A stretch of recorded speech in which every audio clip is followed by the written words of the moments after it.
procesos, ¿se acuerdan? Hemos hablado acerca de diferentes tipos de procesos en los cuales en esta vida nosotros podemos ser introducidos. Yo no sé si se acuerdan cuáles eran esos tipos de procesos que hemos visto. Hemos visto dos y el día de hoy vamos a ver el tercero. Hablamos de los procesos satánicos. ¿Recuerdan? De que el enemigo muchas veces nos quiere introducir en procesos para descalificarnos, para robarnos la bendición de lo que el Señor tiene para nosotros, para movernos del lugar en el cual el Señor nos ha puesto, como Él quiere venir a descalificarnos. Y cuando nosotros abrimos una puerta, cuando nosotros abrimos un espacio, Él puede venir y introducirnos en procesos que no nacieron en el corazón de Dios, pero que nosotros nos introducimos al abrir un espacio. Recordamos cómo era que nos salíamos de este proceso. No. ¿Se acuerdan que dijimos que para poder salir de ese proceso, pues teníamos que hacerle resistencia para que el diablo pudiera huir? La palabra nos enseña que hagamos resistencia y Él huirá cuando nosotros nos mantenemos firmes en el Señor. Después vimos el segundo proceso, que eran los procesos humanos, donde nos introducimos a ellos de tres maneras diferentes, que era a través de los deseos de nuestro corazón, de la debilidad de nuestra carne y de nuestras malas decisiones. Y cuando nos introducimos en ellos, en estos procesos, ponen un peso, nos ponen un ancla, nos arraigan al pasado, nos sentimos que estamos dando vueltas y no podemos avanzar, no podemos ver con claridad, no podemos ver la salida, y muchas veces los abrazamos creyendo que son procesos que vienen de parte del Señor. Pero veíamos cuando estudiamos esto que son procesos a los que nosotros nos introducimos por nuestras malas decisiones, por cosas que anhelamos en nuestro corazón y que no están alineadas a la voluntad de Dios, y por los deseos y la debilidad de nuestra carne. ¿Cómo decíamos que podíamos nosotros movernos de este proceso? ¿Se acuerdan? Simplemente era salirnos y retornar. ¿A dónde?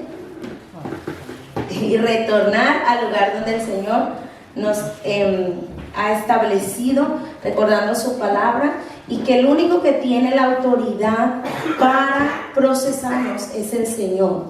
Amén. Hablábamos de que nosotros no le pertenecemos más al enemigo, por lo tanto, Él no tiene por qué procesarnos, porque el proceso en el que Él nos introduce es para destruirnos, es para descalificarnos. A diferencia del proceso que vamos a ver el día de hoy, que es el proceso divino.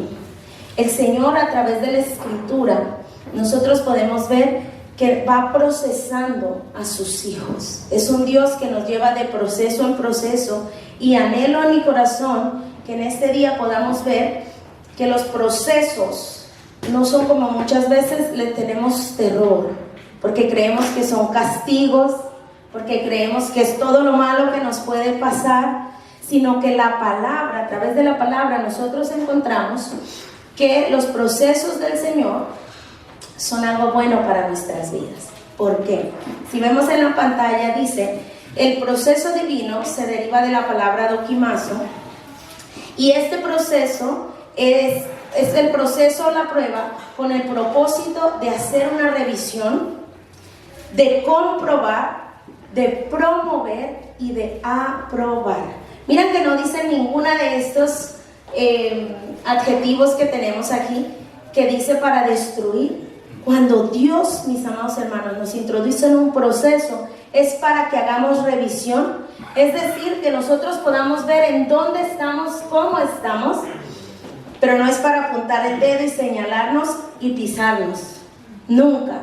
Él quiere que nosotros podamos ser conscientes de cómo estamos en cuanto a lo que Él nos ha hablado, en cuanto a lo que Él nos ha pedido, y que si estamos mal, pues esperamos empezar a enderezar nuestro caminar a la manera que Él le agrada. Jamás el Señor, cuando nos introduce en sus procesos, es para aplastarnos, es para culparnos, es para señalarnos, es para avergonzarnos, porque no es la naturaleza de Dios. La naturaleza de Dios es el amor, es la justicia, es la misericordia. Dice comprobar. ¿Qué tenemos que comprobar? Que estamos caminando a la manera que Él nos está marcando. ¿Por qué? Porque cuando nosotros, voy a poner un ejemplo, cuando nosotros tomamos las carreteras para ir a algún lugar, ¿verdad? Y usted pone la dirección, yo no sé si a ustedes les ha pasado, pero a nosotros sí, usted pone la dirección en los aparatitos, en el GPS, que lo llevan a algún lugar, y muchas veces hay direcciones muy similares, pero no son la misma, y nos hemos equivocado nosotros, yo no sé si ustedes, y de pronto hemos creído que vamos al lugar, pero resulta que no era el lugar, que hay otro que tiene el mismo nombre y es en un lugar diferente.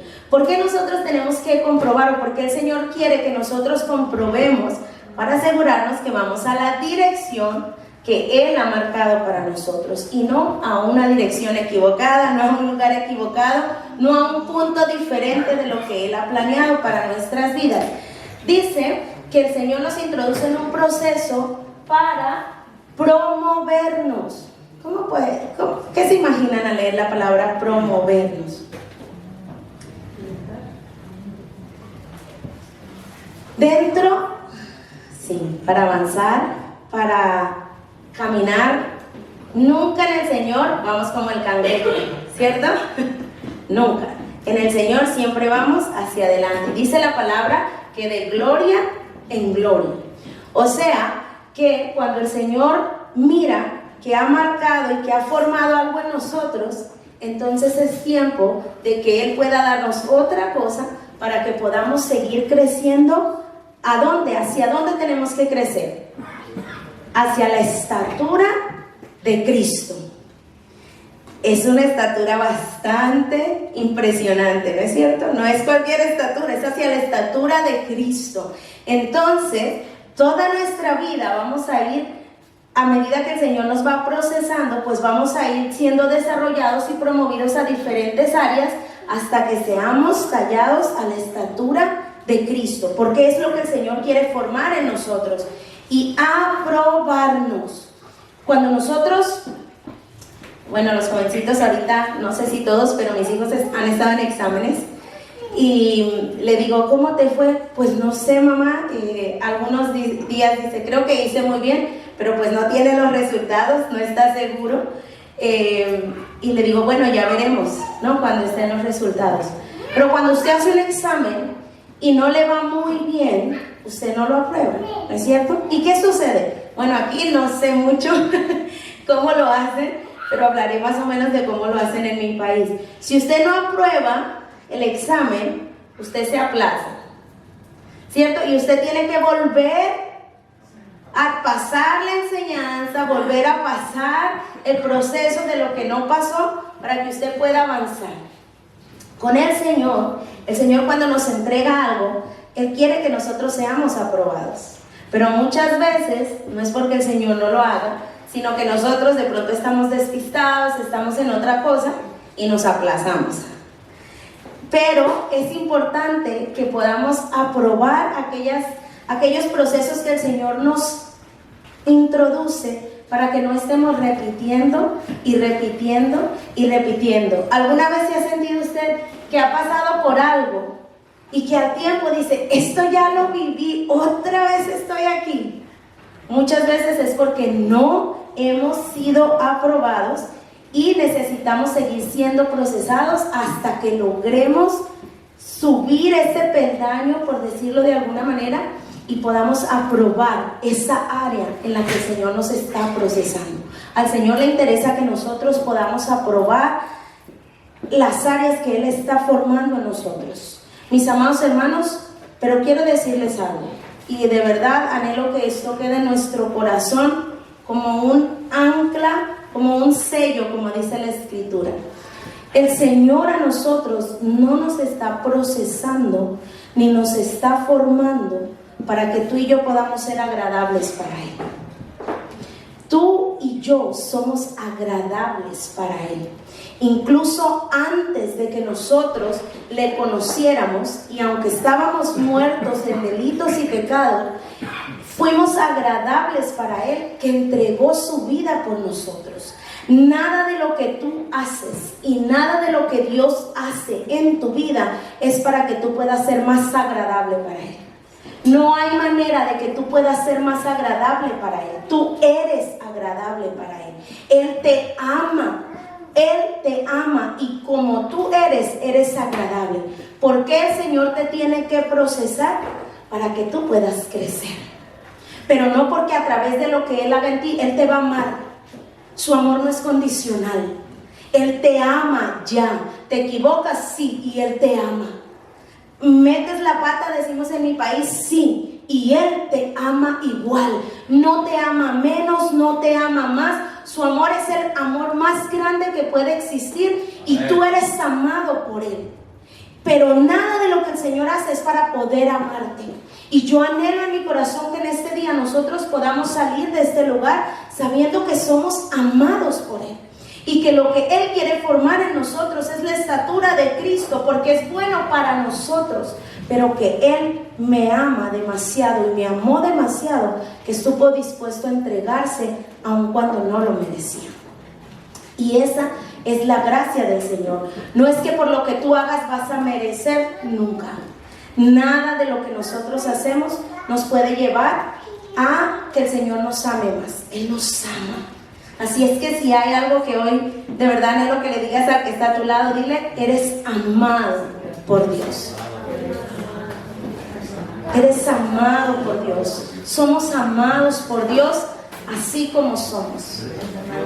Así como somos. Hay muchas cosas que a nosotros de pronto no nos gustan y que a los otros tampoco les gusta y que sería bueno cambiarlas, pero no para ser amados. Somos amados. Somos el amor del Señor.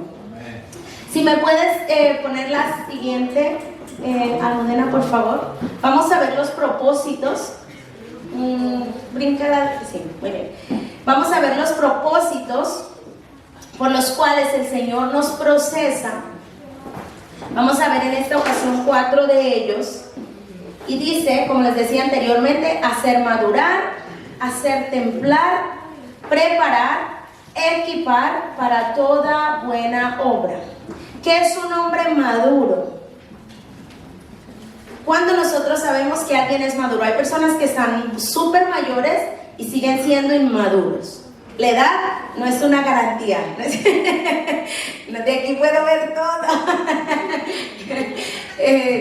La edad no es una garantía de que nosotros hemos madurado. Hay personas súper jóvenes y que son sumamente maduras, de pronto por todas las cosas que les ha tocado vivir, que les ha tocado pasar, y han madurado. Y el Señor anhela que nosotros no seamos como niños, siendo arrastrados por cualquier cosa. Él anhela que nosotros podamos madurar y estar seguros en Él, saber quiénes somos en Él, qué podemos en Él, qué tenemos en Él. La siguiente dice templar. No sé si ustedes dicen de la misma manera, pero quiero hacer una aclaración. Si ustedes van al Google, templar dice que es poner en una condición donde no estés ni frío ni caliente. Y no me refiero a eso porque dice la Escritura que al que no está frío ni caliente el Señor lo va a vomitar. No me estoy refiriendo a ese templado. Al ustedes le dicen, bueno, no sé, en mi país decimos, esta persona es súper templada. No sé si ustedes dicen de la misma manera, pero se le dice templado a una persona que sabe manejar sus emociones, que sabe manejar su enojo, su carácter, que sabe controlarse, una persona con dominio propio, ¿no? Que sabe cómo manejarse. Y es sumamente importante, mis amados hermanos, que nosotros, que el Señor pueda tratar estas áreas en nuestras vidas, que podamos ser maduros, que podamos tener dominio propio. Dice que el Señor nos quiere preparar. ¿Preparar para qué? Para todo lo que Él tiene por delante. Por delante nuestro, pero que ya está marcado por Él, ¿no? Que ya fue establecido por Él. Dice la Escritura que Él anhela que nosotros caminemos en todas aquellas buenas obras que Él preparó desde el principio. O sea que el Señor anhela que nosotros podamos ser preparados para poder llegar a lo que el Señor ha hablado para nosotros. Y dice, por último, equiparnos para toda buena obra. Nosotros, cada uno de nosotros, necesitamos ser equipados para poder hacer toda buena obra que el Señor ha marcado para nosotros, que Él ha hablado a través de su palabra y algunas muchas otras que te va a hablar a ti en lo personal, que anhela que tú puedas hacer. Dice el segundo punto, dejar evidencias de su resurrección. En donde nosotros en la Escritura vemos la mayor evidencia que ha sido dejada de su resurrección. Si nosotros nos vamos al libro de los Hechos, la Escritura nos habla que el Señor cuando es crucificado, y bueno, en el libro de Juan, el capítulo 20, no lo vamos a ver, si alguien lo tiene por ahí me lo puede leer, en Juan 20, versículo 9, porque no lo tenemos aquí. Dice la Escritura que los discípulos andaban con el Señor. Todos sabemos que los discípulos anduvieron con el Señor por mucho tiempo, vieron sus maravillas, vieron su obra, escucharon las enseñanzas del Señor, pero dice que cuando el Señor se levanta, se me fue la palabra. Sí, ¿me puedes leer, Natalia, lo que dice? Porque aún no había entendido la Escritura y que era necesario que Él resucitase de los muertos. Dice en Juan 29 que los discípulos, a pesar de que estuvieron con Él, de que escucharon toda su enseñanza, de que fueron testigos de todo lo maravilloso que Él hizo y todo lo que Él les había hablado que iba a ocurrir, dice en Juan 29 que ellos todavía no habían entendido que era necesario que el Señor resucitara. O sea que para ellos habían escuchado, y vemos nosotros como uno de sus discípulos saca el arma y le dice, ay no, que no te acontezca esto. O sea, y no habían entendido, a pesar de que habían caminado con Él, de que habían visto sus milagros, de que habían escuchado sus enseñanzas, ellos no habían entendido que era necesario que el Señor se levantara. Si ellos no tenían ese entendimiento, quiere decir que estaban muy tristes por la muerte de su Señor, porque no tenían esperanza de que se levantara, ¿no es cierto? Les quitaron lo mejor que les pudo llegar en la vida. Lo mejor que ellos podían tener en la vida les fue quitado. ¿Cómo estaríamos nosotros? Si fuera nosotros que nos quitaran lo mejor, sin esperanza, ¿cierto? Dice la Escritura que ellos no habían entendido, pero el Señor les había dado una instrucción y vemos más adelante ahí mismo en Juan 21 y en el libro de los Hechos cómo el Señor se les aparece, cómo ellos recobran no la esperanza, porque el Señor es nuestra esperanza. Y dice en el libro de los Hechos, en el capítulo 2, que ellos estaban reunidos porque el Señor les había dado una instrucción y les había dicho que no se fueran hasta que llegara aquello que había sido profetizado sobre ellos, que era la mayor muestra de la resurrección del Señor, su Espíritu sobre ellos. La mayor muestra, la mayor evidencia de la resurrección de Cristo en nuestras vidas ha sido el Espíritu Santo que nos fue enviado. Y nosotros vemos una diferencia tan maravillosa en los apóstoles, porque ellos andaban con el Señor, ellos vieron al Señor trabajar, ellos vieron al Señor alimentar multitudes, sanar a los enfermos, y ellos trabajaban a la par con Él. Pero dice la Escritura que a pesar de que ellos trabajaron a la par con Él, de que vieron todas las maravillas, y de que ellos también, porque cuando nosotros leemos dice que ellos también hacían milagros, podían hacer cosas cuando andaban con el Señor y todavía no había venido el Espíritu. Pero cuando el Espíritu viene sobre ellos, y nosotros leemos el libro de los Hechos, fue un parteaguas completo. Dice la Escritura que viene el Espíritu y en ese mismo instante Pedro se levanta y da un discurso magistral y 3,000 personas se convierten. Eso ellos no lo habían experimentado. Ellos habían visto a Jesús hacerlo, pero ellos no lo habían experimentado en sus vidas. Ustedes se imaginan la emoción de Pedro ver que el mensaje que él habló hizo que 3,000 personas recibieran al Señor. Esta emoción tan maravillosa. No sé ustedes, pero cuando una persona recibe al Señor, yo me emociono tanto. A mí me da tanta alegría, tanto regocijo. Y Pedro, de repente, viene el Espíritu sobre él y ¡bum! Pasa algo maravilloso. Una de las razones o de los propósitos es que haya evidencia de su resurrección en nosotros, mis amados hermanos. Es decir, que si su Espíritu está en nosotros, tenemos que ser capaces de hacer lo que el Señor dijo que íbamos a hacer. ¿No es cierto? ¿Dijo? ¿Qué dijo? Vayan y prediquen,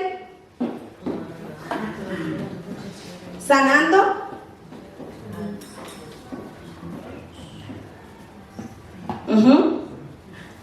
como que no. Dice el Espíritu que nosotros íbamos, dijo el Señor, no el Espíritu, que nosotros íbamos a poder hacer cosas mayores que las que Él hizo.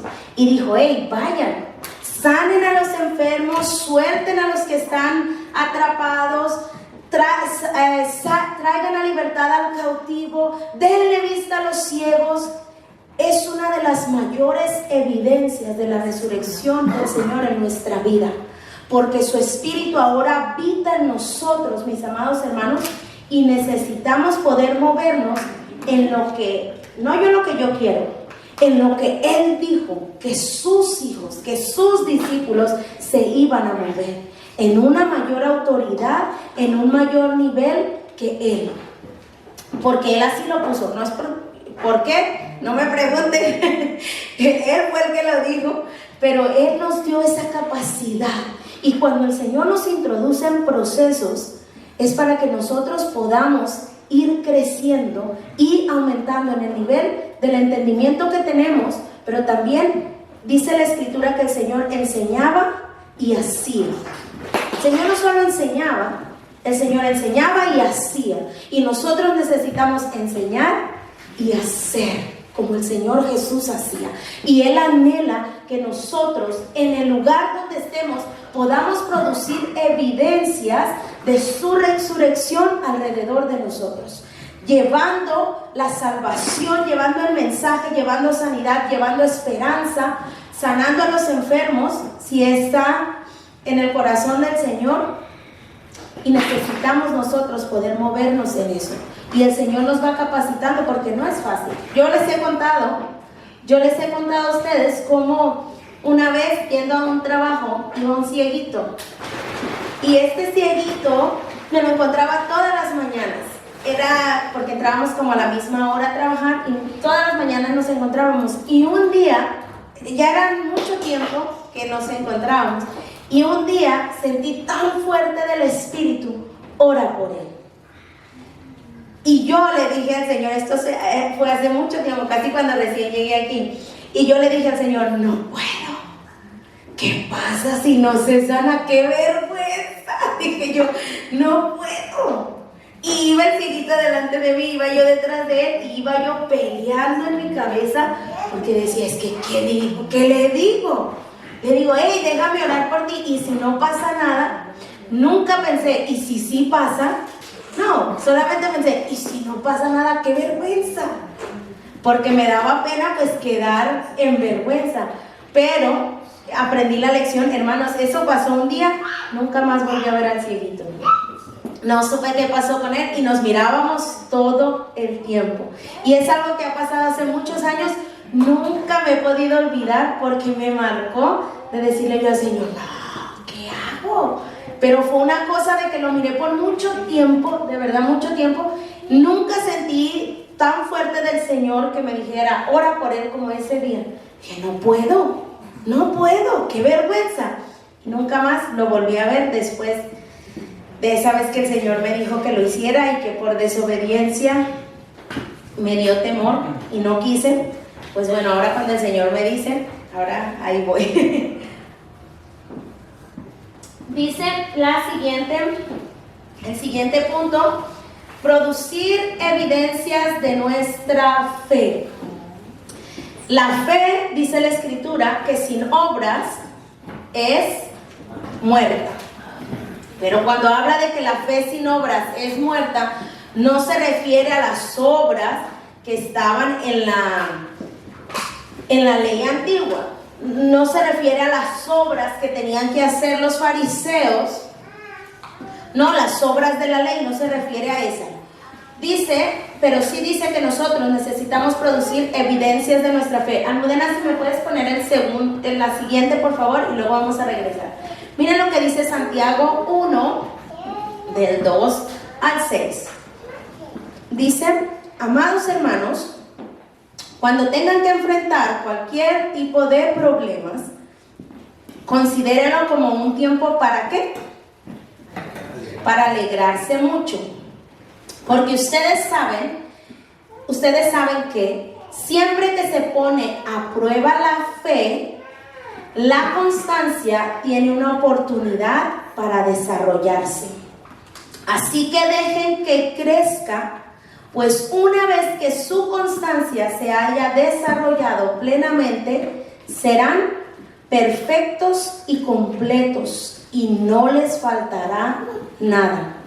Si necesitan sabiduría, pídansela a nuestro generoso Dios y Él se las dará. No los reprenderá por pedirla.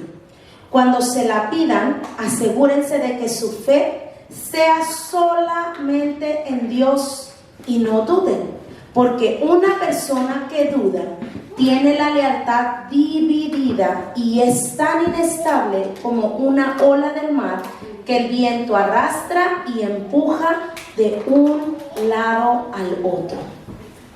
Dice la Escritura que cuando nuestra fe se pone a prueba, dice que entonces la constancia tiene una oportunidad para desarrollarse en nosotros. La constancia, la perseverancia, y a través de que nuestra fe va siendo puesta a prueba, dice que nosotros podemos llegar a desarrollarnos para llegar a ser perfectos y completos.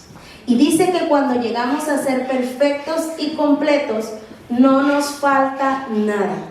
Pero es porque lo tenemos todo, se refiere a eso, que cuando nuestra fe ha crecido, lo tengo todo, soy multimillonario, tengo muchas casas, no se refiere a eso, ¿cierto? ¿A qué se refiere? Que cuando yo entiendo que con Cristo literalmente lo tengo todo, puede ser que en mi realidad hoy no tenga nada, porque es lo que nosotros vimos con los discípulos, con Pablo. Dice, no tengo nada, pero yo camino como poseyéndolo todo. ¿Por qué? Porque sé que aquel que yo tengo es el que lo tiene todo, y que Él no escatima para darnos a nosotros lo que necesitamos para cumplir su propósito. Lo que no de cumplir los caprichos, aclaro, no de cumplir los caprichos, pero Él no escatima para que nosotros podamos cumplir sus propósitos. Nunca, porque Él no es un padre.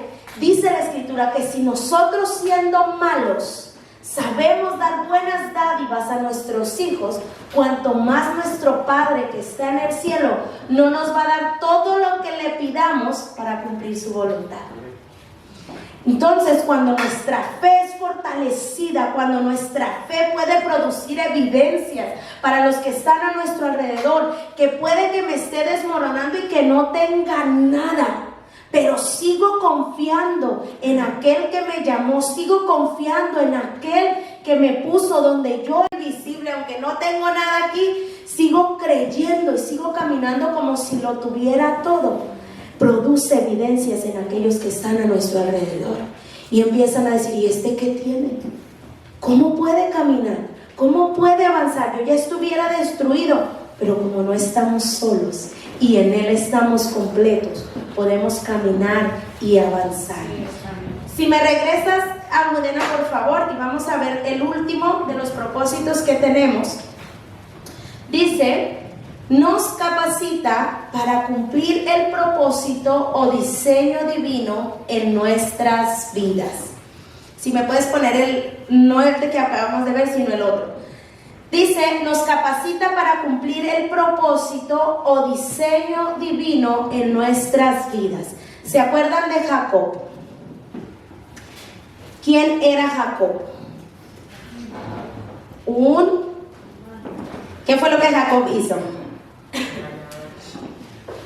Un engañador, un usurpador, es muy conocido, ¿no? Como un usurpador, un engañador. Y dice la Escritura, que el Señor le había dado una palabra a él. Le había ya dado una palabra a él. Pero él era conocido y entre su raza pues como un engañador, como aquel que había robado. Cuando nosotros venimos a Cristo, quizás muchos de nosotros éramos ladrones, pero cuando venimos a Él, Él no nos deja como ladrones, ni nuestro pasado sigue gobernando en nuestras vidas. Amén. Muchos de los que estamos aquí quizás fuimos ladrones, mentirosos, qué sé yo, muchas cosas que la Escritura dice. Pero cuando venimos a Él dice que somos nueva criatura y que las cosas viejas pasaron y todas son hechas nuevas. Así es que los que estamos aquí ya no nos vemos más como ladrones, como usurpadores, como mentirosos, porque hemos sido lavados por la sangre de Cristo. Pero dice la Escritura que Jacob había usurpado el puesto de su hermano, se lo había robado, le había salido súper barato porque por un guisito de lentejas él robó la primogenitura, él robó muchas cosas. Fue muy inteligente. Pero en el Señor, la inteligencia humana, dice la Escritura de hecho en Santiago que es diabólica. ¿No es cierto? La sabiduría humana.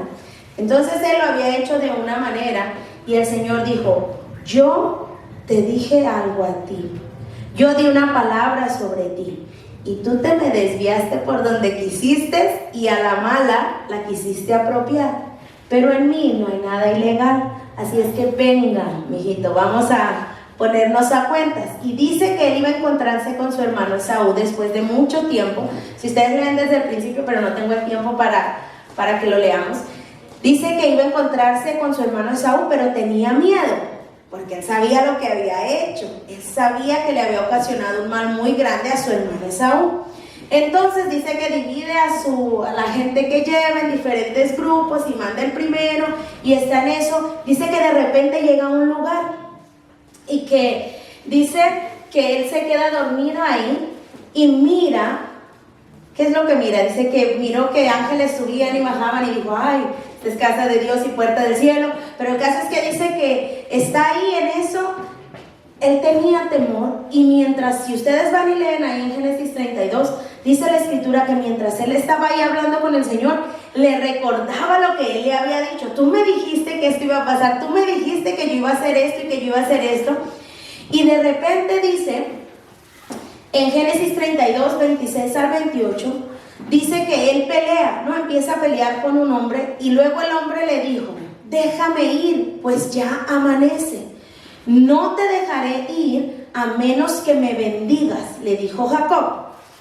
¿Cómo te llamas?, le preguntó el hombre, el ángel. Y Jacob le contestó, y él le dijo Jacob. Y el ángel le dice, tu nombre ya no será Jacob, le dijo el hombre. De ahora en adelante serás llamado Israel, porque has luchado con Dios y con los hombres y has vencido. Dice el último punto que Él nos capacita para cumplir el propósito o el diseño divino en nuestras vidas. Al Señor Jacob no le servía como Jacob, porque entonces siempre tenía la marca de ser un usurpador, de ser un ladrón, de ser un engañador. Y entonces se le aparece el ángel y él empieza, bendíceme y bendíceme. Oye, pero como ladrón, como usurpador, no te puedo bendecir. Yo no bendigo lo que no está con mi naturaleza, no puedo. Y él pelea y pelea. Y dice algo que a mí me marcó cuando lo estaba leyendo. Dice que cuando el ángel vio que no podía con él, ustedes se imaginan, yo no sé si es que yo estoy mal, pero que el ángel no haya podido. O sea, el ángel no es cualquier cosa. La fuerza de un ángel, pero dice la Escritura que cuando vio que no podía, porque estaba luchando, no sé cómo estaba luchando, si con espada, no sé cómo estaban luchando, porque la Biblia no dice más, pero dice que cuando vio el ángel le dice, suéltame, hey, me tengo que ir. Y entonces, ¿qué es lo que el ángel tuvo que hacer? Dice que le pincha, ¿no? Y le rompe algo de ahí, le disloca o le mueve algo de ahí. Marcó tanto la vida de Israel, porque ya no era Jacob, ya no era el usurpador, ahora era Israel. El pueblo, el nombre de su pueblo, el nombre de su pueblo, el que él se estaba creando, se lo da a este hombre, porque él ya le había dicho que a través de él iba a haber una nación grande. Y la palabra que el Señor había hablado desde el principio tenía que llegar a este hombre, no a la manera de él, a la manera de Dios. Y entonces Dios tuvo que intervenir para poder hacer legal lo que este hombre iba a obtener, y que todo lo que él había obtenido por su inteligencia pudiera ser desechado y pudiera borrarse lo que él había sido en el pasado. El Señor, cuando viene a nuestras vidas, mis amados hermanos, dice la Escritura que somos una persona nueva. Así es que si ahora nosotros seguimos creyendo que seguimos en lo viejo, no somos más. Si fuimos asesinos, no somos más. En Cristo no somos más. Y Él tiene planes y propósitos para nuestras vidas. Y así como lo hizo con Jacob, lo hará con nosotros. Por eso es que nos introducen procesos para poder capacitarnos, para poder llevarnos a que podamos cumplir aquello que Él ha hablado de nosotros. Y muchas veces nos desesperamos. Y muchas veces, porque se ha tardado mucho, creemos que ya no va a llegar. Pero llegará. Si Él nos ha hablado, eso va a llegar, porque Él nunca llega tarde, Él siempre llega en el tiempo perfecto, en su tiempo. Y así como llegó para cumplir y para capacitar a Israel, a Jacob, de aquello que siempre lo había marcado, le borró una marca que tenía desde pequeño y dijo, ahora tú eres mi pueblo amado. Así el Señor llega, y por eso es que el Señor nos introduce en esos procesos que son maravillosos. Y yo anhelo que podamos nosotros ver en este día que cuando Dios nos introduce en sus procesos es con un fin maravilloso. No es para que les tengamos miedo, no es para que tengamos temor, sino es para que esperemos gozosos de saber que Él nos está formando y que cosas tienen que quitarse de nosotros y que cosas van a ser añadidas por la palabra que Él nos ha dado y el propósito que ha puesto en cada uno de nosotros para cumplir su voluntad, para cumplir el deseo de su corazón en esta tierra. Mira lo que dice al final. Yo le puse, Dios no es un eliminador de defectos, Él es un forjador de destino. El Señor no solamente va a venir a eliminarte un defecto, ay, es que este defecto no me gusta en José Luis, no. Él viene a forjar tu destino. El defecto al Señor, bueno, dice, sí, se tiene que quitar, pero yo lo que quiero es forjarte el destino que yo he marcado. Yo quiero que tú puedas caminar en Él, yo quiero que tú puedas avanzar en Él, porque es lo que yo he planeado, es lo que yo he pensado para ti cuando yo te formé, es lo que yo he anhelado que tú puedas vivir en el momento que viniste a mi memoria, que ni siquiera habías nacido, pero que cuando Él te pensó ya tenía ese propósito. Recordemos lo que siempre les digo, el Señor no hace nada sin propósito. Y ninguno de los que estamos aquí es que estamos sin propósito y sin destino y sin nada, no. Desde el momento que tú llegaste a esta tierra es porque hay un propósito específico en tu vida y en mi vida que el Señor anhela que nosotros podamos cumplir. ¿Significa que lo vamos a cumplir automáticamente? No. Pero que el Señor nos llevará de proceso en proceso para que podamos hacerlo, para que podamos cumplirlo y para que podamos darle gloria a Él. Porque con todo lo que nosotros hacemos, le damos gloria a Él. Si me puedes poner el siguiente, Almudena, por favor.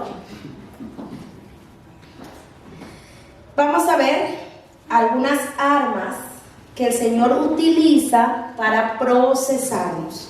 Porque el Señor nos procesa, pero Él utiliza herramientas o armas para poder hacerlo. Y la Escritura nos dice, si me puedes poner la siguiente, Almudena. Vamos a leer lo que dice Deuteronomio 4, del 35 al 38. Dice: Él te mostró esas cosas para que supieras que el Señor es Dios y que no hay ningún otro. Él es Dios. Él te permitió oír su voz desde el cielo para instruirte. ¿Qué dice que le permitió oír? Su voz. Él te permitió oír su voz desde el cielo para instruirte. Te permitió ver su fuego poderoso aquí en la tierra para hablarte desde ahí. Debido a que Él amó a tus antepasados, quiso bendecir a sus descendientes. Así que Él mismo te sacó de Egipto con un gran despliegue de poder. Expulsó a naciones mucho más poderosas que tú para establecerte en la tierra de esas naciones y dártela a ti como preciada posesión, así como sucede hoy. Si me puedes poner el siguiente, por favor, Almudena. En base al pasaje que vimos aquí en Deuteronomio, nosotros podemos encontrar 4 diferentes armas que el Señor utiliza cuando nos está procesando. Y son, las armas del Señor son sus palabras, su voz, sus palabras o su voz, su poder, su amor y otras personas. ¿Cómo el Señor utiliza sus palabras? Si vemos en Juan 6:63, si me pones el siguiente, Almudena, por favor. Juan 6:63 dice: solo el Espíritu da vida eterna. Los esfuerzos humanos no logran nada. Las palabras que yo les he hablado son espíritu y son vida. Cuando el Señor utiliza sus palabras, en Juan 6:63, dice que sus palabras son espíritu y son vida. Y es por eso que cuando nosotros estamos muertos y su palabra nos habla, escuchamos su palabra, somos vivificados, porque su palabra es espíritu y es vida. Y cuando nosotros somos expuestos a su palabra, su voz, infunde vida, infunde aliento a nosotros, porque ellas son vida eterna.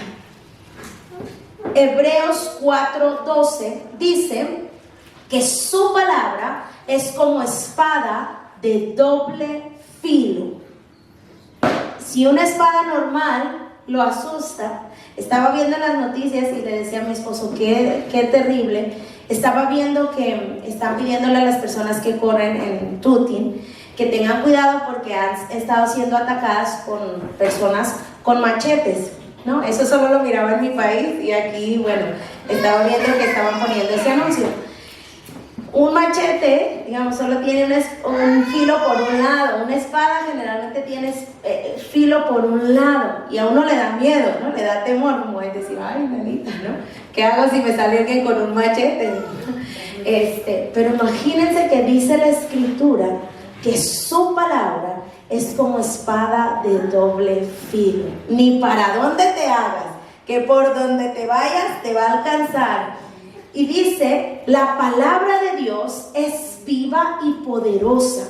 Es más cortante que cualquier espada de 2 filos y penetra entre el alma y el espíritu, entre la articulación y la médula del hueso, y deja descubierto nuestros pensamientos y deseos más íntimos.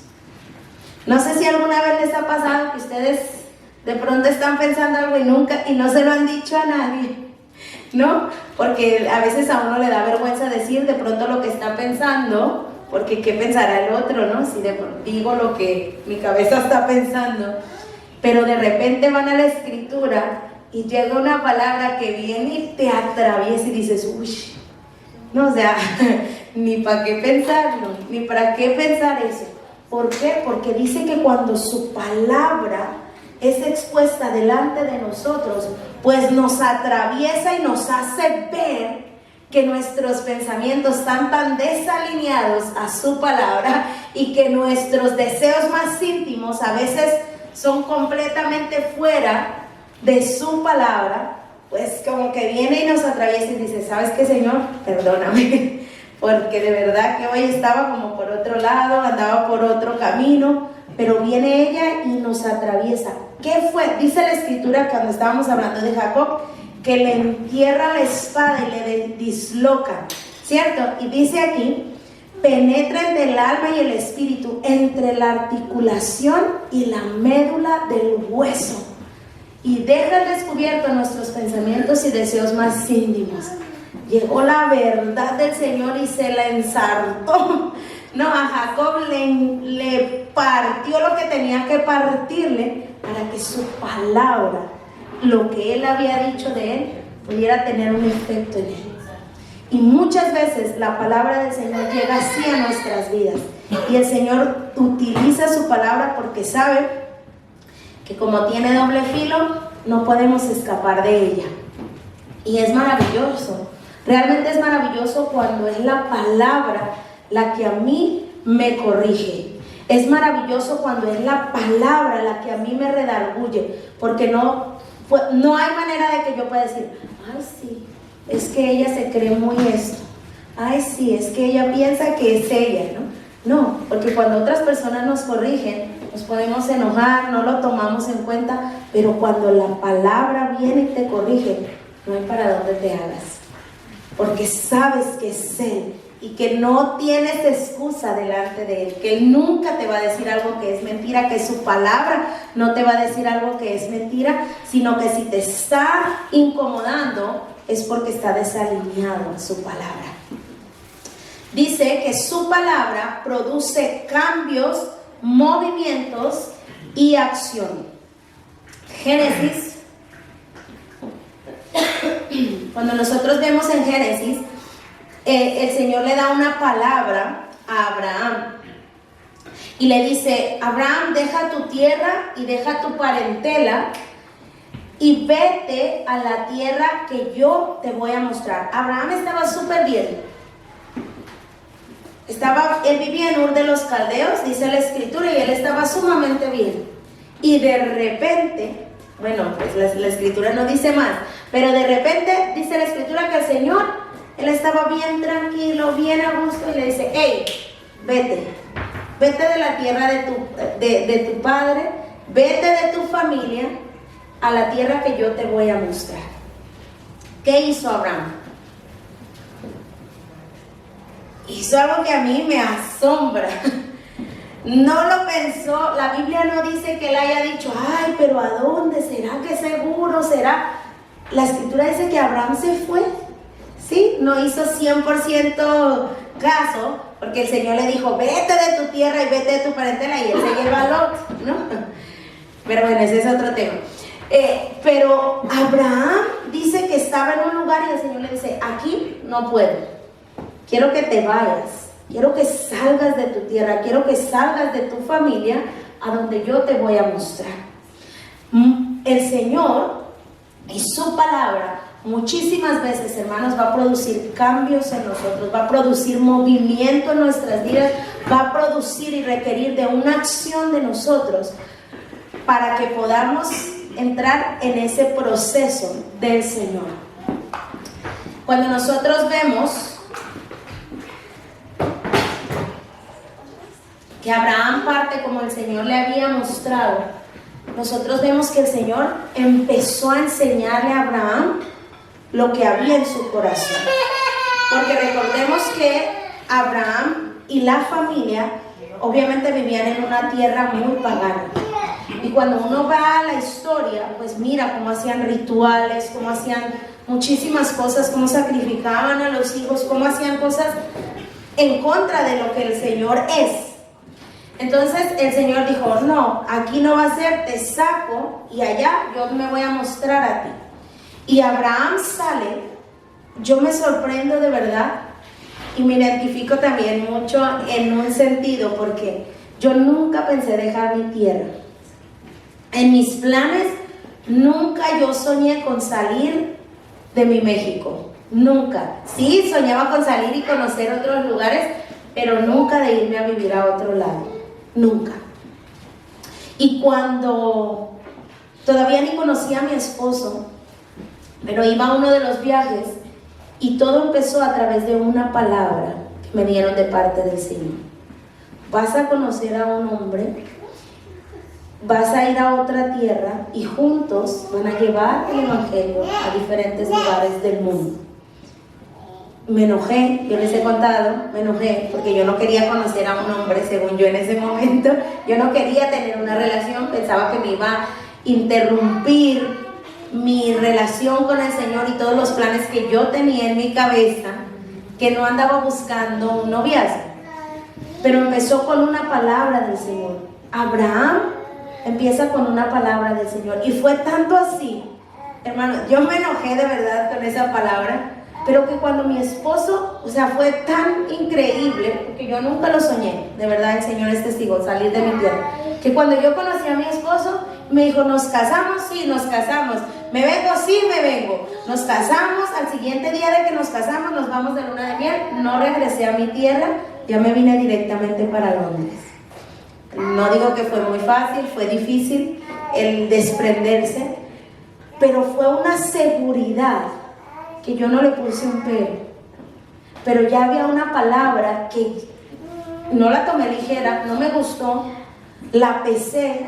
El Señor me habló otras cosas personalmente y dije, es de Dios, es de Él. Y terminé aquí, siendo que nunca pensé, y pensaba en Abraham, que igual, o sea, él estaba a gusto, ¿no? En ese sentido digo que me relaciono un poquito, porque no dice que Abraham quería salir, dice que el Señor lo saca. Y muchas veces el Señor va a producir movimientos en nuestras vidas, una acción para que nosotros podamos salir de pronto de la tierra donde estamos, de cosas donde estamos, y podamos ser trabajados por Él, por su palabra, y ser procesados. Dice Hechos 16, el versículo 6 dice: luego Pablo y Silas viajaron por la región de Frigia y Galacia, porque el Espíritu Santo les había impedido que predicaran la palabra en la provincia de Asia en ese tiempo. Miren qué increíble. No es solo que el Señor nos lleva, a veces el Espíritu nos prohíbe hacer cosas. Y dice la Escritura que aquí les demandó un movimiento, un cambio y una decisión. Ellos iban a predicar, pero el Espíritu se los impidió. ¿Qué hicieron? ¿Entraron a la fuerza? No, porque sabían que si entraban no les iba a ir muy bien. El Espíritu Santo les estaba diciendo que no. El Espíritu Santo los guiaba a donde ellos tenían que ir. Y dice el versículo 7: luego, al llegar a los límites con Misia, se dirigieron al norte hacia la provincia de Bitinia, pero de nuevo el Espíritu de Jesús no les permitió ir allí. Ellos tenían en sus planes ir a un lugar, no. Dijeron, bueno, entonces vamos para acá, no. Y dice, así que siguieron su viaje por Misia hasta el puerto de Troas. Y esa noche Pablo tuvo una visión. Puesto de pie un hombre de Macedonia, al norte de Grecia, le rogaba: ven aquí a Macedonia y ayúdanos. Entonces decidimos salir de inmediato hacia Macedonia, después de haber llegado a la conclusión de que Dios nos llamaba a predicar la buena noticia ahí. ¿Alguno de nosotros ha tenido planes y que el Señor se los destruye en un instante y le dice, para allá no? Y que sí, yo, para allá no. Bueno, usted tampoco. Usted va para donde yo lo guío. Si nosotros seguimos de verdad la voz del Señor, podemos estar seguros que vamos a estar bien. Pablo, él quería ir, Y a veces no son malas cosas que nosotros queremos hacer, a veces no son malos movimientos, malas decisiones que queremos tomar, pero no van acorde a lo que el Señor quiere para nosotros en ese momento. Y cuando nosotros escuchamos y podemos ceder nuestra voluntad, es que eso es lo más difícil, que cuando yo quiero y el Señor no quiere, entonces ¿quién gana? O gana mi voluntad o gana la del Señor. Y decirlo suena muy fácil, ¿no? Pero qué difícil a veces es que gane la voluntad del Señor en nosotros. Pero Pablo sabía que no tenía de otra, que o hacía caso o hacía caso. Pablo tuvo un largo recorrido de verdad y aprendió que la voz del Señor, que su espíritu era su guía. Y dice la Escritura que después de escuchar la voz, la instrucción a través de esa visión, entonces entendieron que el Señor no quería que estuvieran en Misia, no quería que estuvieran en Bitinia, sino que quería que fueran a Macedonia a compartir la palabra. Y cuando leemos, vemos obviamente todo lo que produjo, lo que fue, lo que hubo. Dice el número 4, si me pones la siguiente, por favor, Almudena. Dice que sus palabras sacuden la tierra y quita lo removible. Vamos a ir a Hebreos 12, del 24 al 27. Hebreos 12, 24 al 27.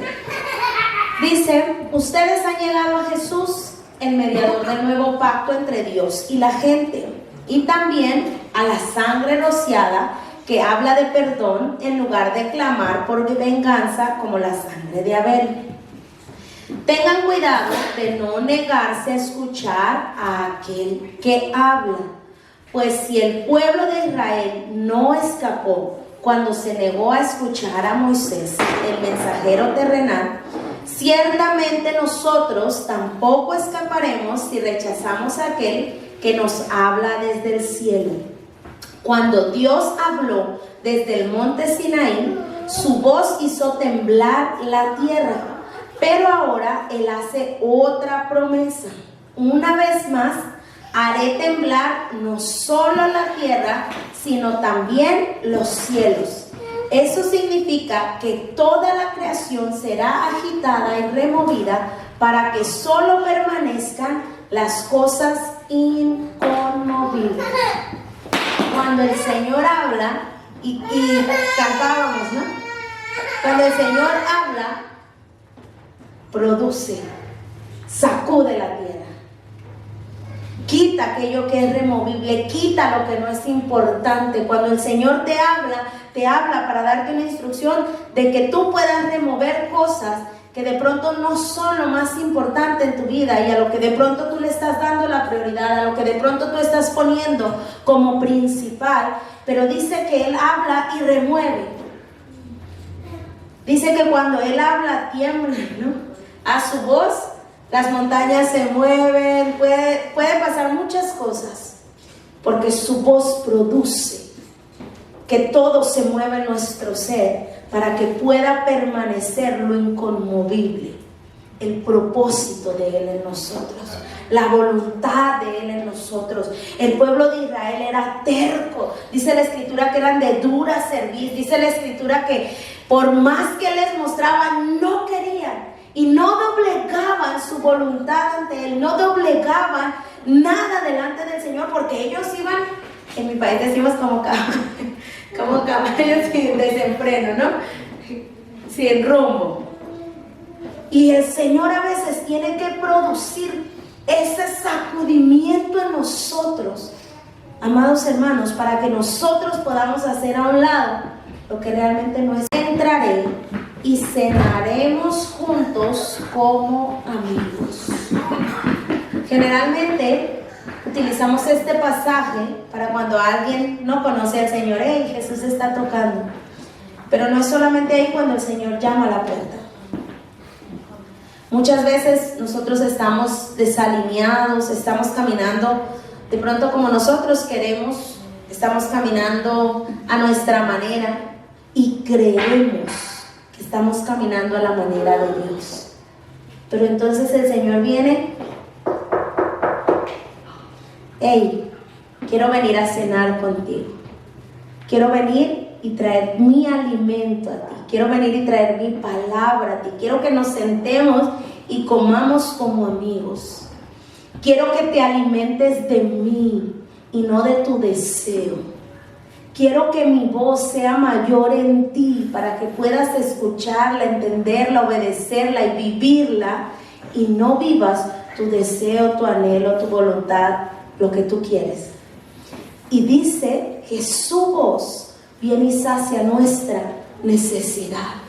¿Has sentido muchas veces, o pocas veces, no sé, cada quien, pero que necesitas ese alimento, necesitas, que tienes una necesidad en tu ser, que ya no es en el estómago, es en tu ser, y que por más que haces, por más que te mueves, por más que intentas, no puedes ser saciado? El Señor te dice: yo estoy a la puerta y mi voz te va a saciar. Mi voz quiere saciar tu necesidad. Mi voz te quiere venir y penetrar para que tú puedas entender lo que realmente necesitas. Porque muchas veces creemos que necesitamos cosas que realmente son un capricho. Pero el Señor sí sabe lo que nosotros necesitamos. Él sí sabe de que nosotros tenemos necesidad, dice la Escritura, antes de que se lo pidamos. Porque nosotros muchas veces no entendemos qué necesitamos. Nosotros solamente queremos cosas. Y esto es muy común para nosotros los padres. Nuestros hijos quieren todo, ¿cierto? Pero nosotros sabemos que ellos necesitan y qué es un capricho. Así como también qué les podemos dar y qué no les podemos dar. Pero si en esta tarde tú sientes que necesitas ser saciado, que hay algo en tu ser que necesitas ser saciado, te invito a que te pongas de pie. Vamos a orar. Vamos a pedirle al Señor que pueda Él saciarnos, que pueda hoy Él entrar y cenar con nosotros y hacernos entender cuál es la necesidad que tenemos, hacernos entender qué es lo que hay en su corazón que realmente necesitamos en este día. Papá, queremos darte gracias, Señor. Queremos darte gracias, Señor, por tu amor, Señor, inagotable, por tu amor tan maravilloso, Señor amado. Queremos darte gracias, Señor, por lo maravilloso que tú eres, Dios. Señor, si estamos aquí, Señor, es porque tú pagaste el precio, Señor amado. Somos tuyos, Señor, y te pertenecemos, Señor. Y en esta hora, Señor, oramos, mi Dios, para que tú puedas entrar, Señor, en nuestras vidas, en nuestro corazón, en nuestra mente, Señor amado, y puedas saciar, Señor, toda necesidad que hay en tu casa, Señor amado. Papá, solo tú conoces lo más profundo del corazón. Nuestros labios pueden decir que estamos bien, pero tú conoces la necesidad interna de cada uno de los que estamos aquí, papá. Señor, y hoy te pedimos, Señor, que puedas entrar. Hoy abrimos la puerta, Señor. Hoy te abrimos la puerta para que puedas entrar y nos puedas saciar de aquello que tú sabes que necesitamos, Señor. Cada corazón, cada vida que esté en este lugar necesita algo diferente. Pero tú tienes todo lo que cada uno necesitamos, Señor. Y oramos, Señor, para que tu casa sea saciada en este día, papá.